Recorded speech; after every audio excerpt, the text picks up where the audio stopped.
Welcome to Human Potential at Work, the show where we explore social impact, inclusion, and empowerment of everyone, including persons with disabilities. Get ready to be inspired, hear success stories, and learn tips and principles for bringing out the best in everyone. Hello, this is Debra, and you are watching or listening to Human Potential at Work. I am the CEO of Rue Global Impact, and we are really honored to bring this program to you every week and really talk about the tough topics and the interesting people that are making a difference in the disability inclusion, the accessibility, the inclusive design spaces. So today, I'm going to have a guest that I've had on many times, Doug Foresta. He is the producer of Human Potential at Work, and I've worked with him for a long time. He's also a clinical counselor. I always say that wrong. I'll let Doug explain that again. Clinical social worker. And he's a professor. He teaches mental health courses at colleges in the United States, and he has a very keen mind. So today we are going to do a two-part program talking about disruption and how it is impacting the community of people with disabilities and the industries, the accessibility, inclusive design, universal design, everything that we're doing to try to make sure that people with disabilities are more meaningfully included in all of society. So, Doug, thank you for being on the program again. And for maybe some audience members that do not know your background, do you mind, explaining who you are and correctly talking about your background, since I did correctly do that? Well, thank you, Debra. And yes, you and I have been working together for over a decade now, and started when I was 21. So, I produce, we produce Human Potential at Work. And then it is correct, I'm also a licensed therapist and have done, counseling and social work for many years with all kinds of people. And together with you, we've done, many episodes on a variety of topics. But today I know we're going to talk about disruption, which is it's one of those double-edged sword kind of topics, like it's a very, what's the word I'm looking for? Like, it's a complex topic, I guess I would say. And so maybe we start with, one of the things we were chatting before we went on air about was, has it become more difficult? Has disruption made this, made the environment more difficult and made conversations more difficult? So I'd love to hear your thoughts about that and your experiences about that. Yeah, and I do also want to mention that Doug has a show called Mind Talk, where he interviews guests about mental health issues and mindfulness, and really exploring the mind in the biggest sense of the word. So I really also recommend you listen to that show, because it's a really powerful show. And so, there is so much disruption that it is staggering sometimes. And I guess this is our new normal, this disruption, right? At least for a while. For a while, this is going to be our new normal. And it is very interesting to watch, because the good news, and there's a lot of good news, the good news is that a lot more corporations and organizations and governments and agencies, including UN agencies, are working really hard to include people with disabilities in more meaningful ways than ever before. We have conversations that are very rich, very intense. Sometimes these conversations can go off the rails if you're not careful. And I find that the conversations, they seem to be shifting and changing. And so I've heard from corporations, especially in the United States, they're saying, we really do want to include people with disabilities. This makes perfect business sense to us. We want to include, retain, train, promote individuals with disabilities, but the disruption is just causing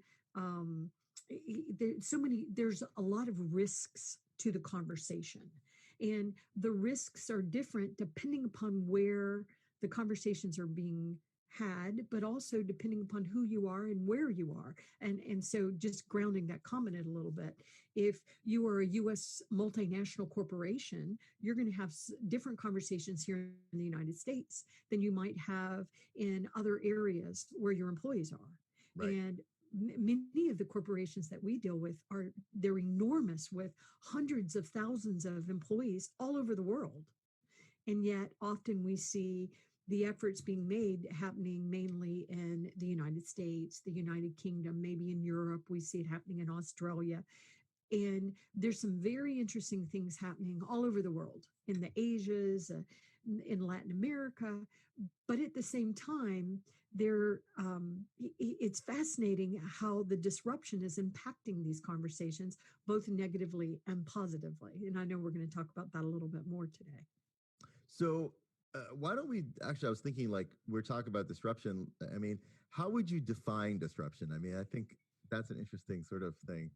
You know, Yeah, good point. Good point. And the word the disruption, I think, is such an interesting word too, because as I watch a lot of things and participate in conversations about what is happening to include people with disabilities. So I'm always in those conversations. So um, the disruptions that are happening with the political disruptions all over the world, the technological disruptions, the fake news, the conversations with tech for good versus technology is going to kill us all, right. artificial intelligence is going to wipe us out. Or it's also going to be the best, game changer for people with disabilities we've ever seen. So that's what I mean by disruption. There's just so many changes happening so quickly, and it's really impacting countries in different ways, but in some ways it's the same.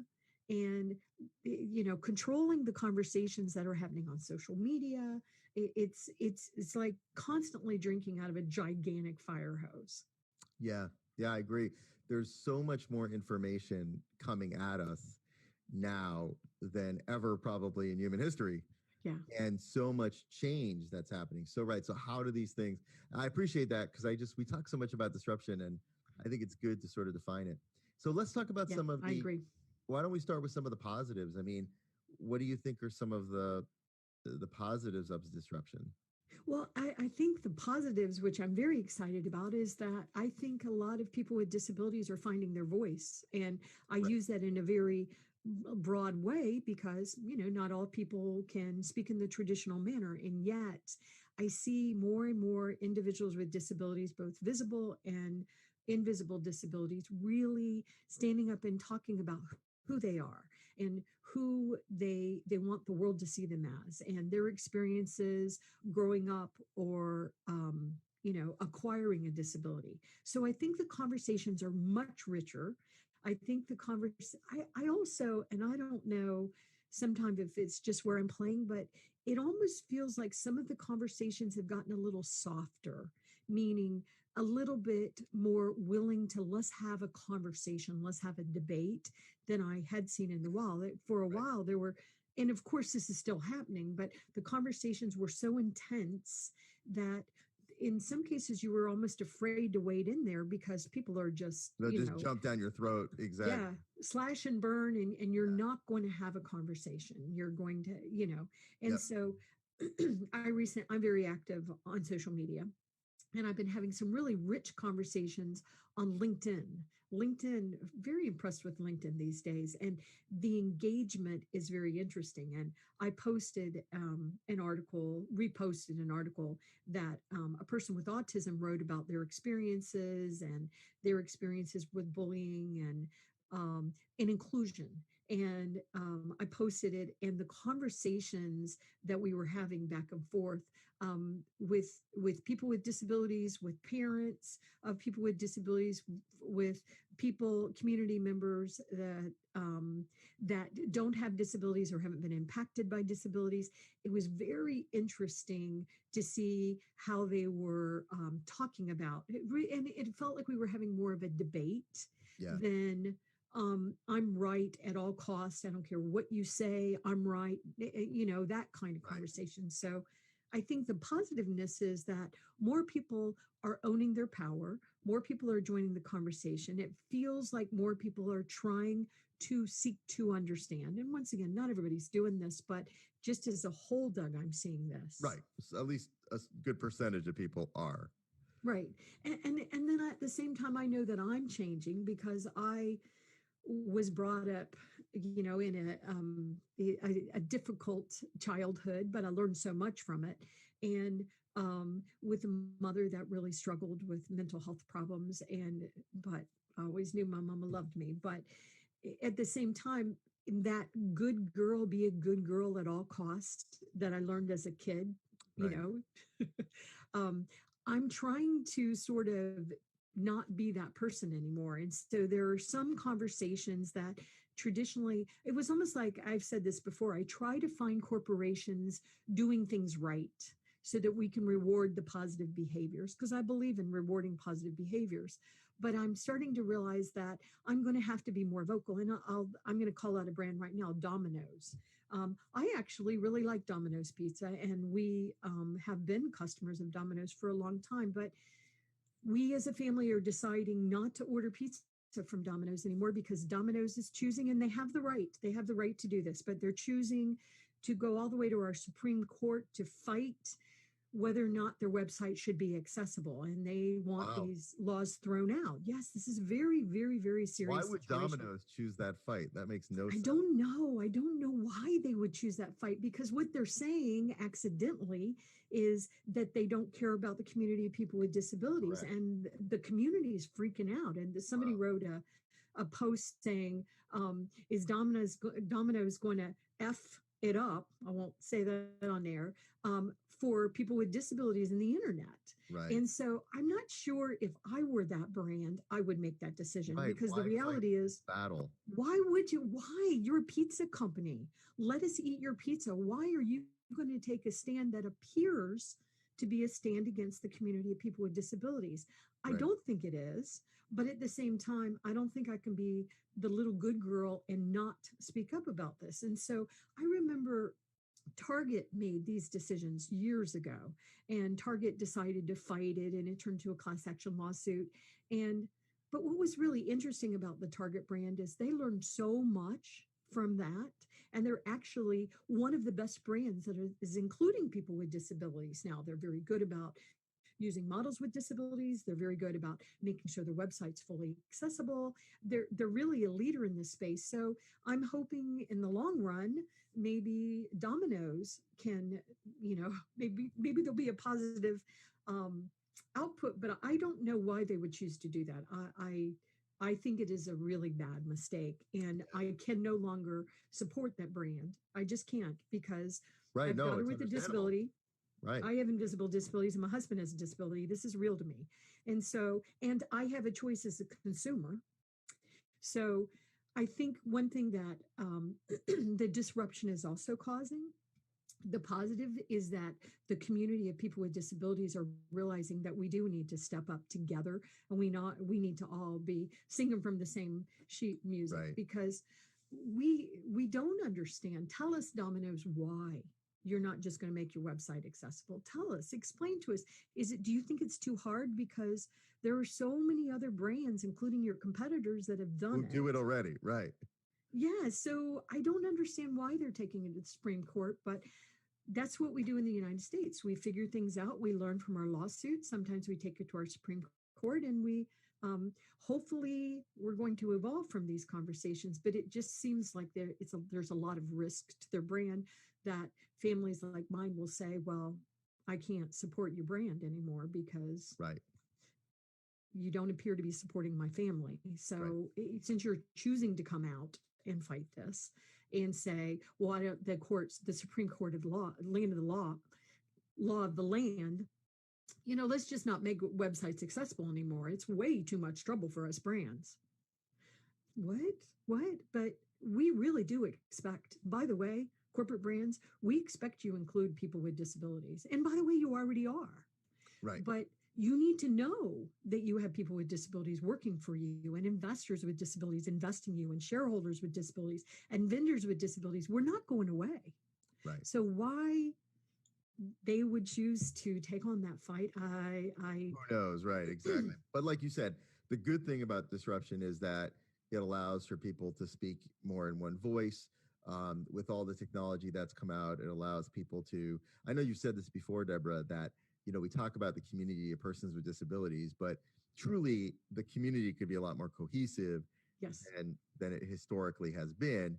And so some of this technology allows for that kind of gathering of community that that is necessary when companies like Domino's do these. Yeah, and it's fascinating because I have corporate brands telling me that the vendors that are supposed to support them to be accessible, to make sure they're including people with disabilities in empowering ways, that the vendors are not sophisticated enough to help them. And there's some truth to that. It is buyer beware in the market. You really do have to understand what vendor you're dealing with. And it's so easy now to pose as an expert on social media. All I have to do is use the right tags over and over and over again. How do Right. you know if I'm really an expert? And Right. there are really good grounded ways. But not everybody understands how to do this. And so I see these corporations saying, well, we don't understand how to do this, so we're going to go in this direction. But I Right. think the opportunity is for continuing, all of us embracing who we are and embracing that. Why would you want large segments of any population left out? Why? How is Right. that good for any society? How is Right. it good for any society? That's right. And my goodness, we've had over 170 shows talking about the talent that individuals with disabilities bring to society and the workforce. I mean, we've got wonderful grounded stories with this. And so I find it interesting, and the conversations that I'm having with corporate brands now, they're very different conversations than I was having. And Interesting. some of the corporations seem to really be getting what's happening with the disruption, and a lot of them are just clueless, and they're just trying to check the box. And it's like, well, I'm just going to do this little thing here, Right. and I'll just check these boxes, and I'll pay a little bit of money to this disability persons organization, and yay, I'm done. Right. No, Did I do the thing I needed to do and be done? because And you I think told me I did, yeah, right? and I think that's one of the things that disruption is actually going to be very helpful with in a way is that it's going to cause it to stand still is not going to be sufficient. It's like standing on a down, if you don't move up a down escalator, you're just going to go down. Standing still on a down escalator, Right. you're It's going still going down. still going down. It's not going to be enough to just say, okay, everything's standing still. Um, and that's true probably in every industry that we need to adapt and evolve. So I think that's going to be in a way a really good, in a way it's a positive thing. I mean, it might feel like a negative to a company that wants to just keep the status quo, Right. but to us that is a good thing. I um, agree. yeah. I agree. Yeah, go ahead. Finish your next I one. was going to say that I want to continue the conversation. We're going to do a two-parter. I want to continue this. I'm thinking a good place to pick up next time would be about the ways in which disruption, we've talked about some of the positives, but the ways in which disruption now has maybe made the conversation more difficult, and how do we navigate that? Yes. Right. I agree. I agree. And, I think it's fascinating watching how the corporations are responding to this because I have been a unpaid volunteer for the Valuable 500 with Dr. Caroline Casey. And to me, it makes so much sense because we are asking CEOs of major corporations that you have to be a corporation, you have to have 1,000 employees or more. And the CEO has to sign the letter, the commitment letter. There so much work has been done in the United States, but it's interesting to me the American corporate brands that are coming back and saying, yeah, no, we don't think we're going to participate in this. And I'm so surprised by that because it's like your CEO doesn't want to participate in a CEO to CEO conversation that's happening at the World Economic Forum level, saying that you would commit to including people with disabilities as part of your boardroom agenda, which is, by the way, not that difficult to do because you do corporate reporting always goes up to the Right. board. So Right. if you're doing any of the reporting, which I sure hope you are, that's including people with disabilities, and you're making your websites accessible, your applications, your services, then you're already addressing this. And so I find it very interesting, some of the major American corporate brands that have said no. And Right. it just makes me wonder about that no. Right. I'm very so far we've What does had that know about? three Yeah. three no's.